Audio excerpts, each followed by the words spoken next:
They believe it confuses the persons of the Trinity. They believe that it breaks the Father's unique role as the sole origin. It doesn't. And they believe that it risks subordinating the Spirit of the Son. I don't know where on earth they get that from. That's a really bad argument. But you'll find that more and more there are a lot of very good Eastern Orthodox theologians that will tell you the Spirit proceeds through the Son, but then they're going to stop and tell you in time, but not in eternity. Now, one very interesting thing that you do not see, because the majority of Eastern Orthodox online, now I want to be clear, there are a lot of great Orthodox friends of mine. Phenomenal. I got a lot of great moderators that are Orthodox.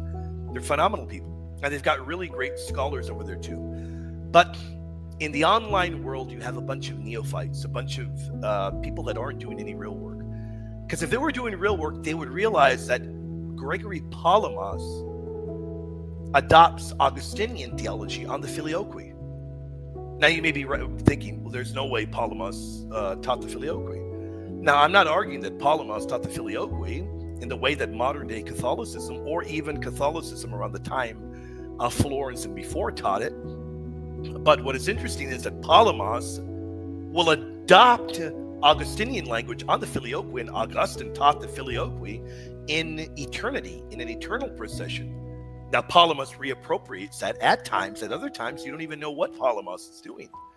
But the Church's teaching, in my opinion, is the rock solid one.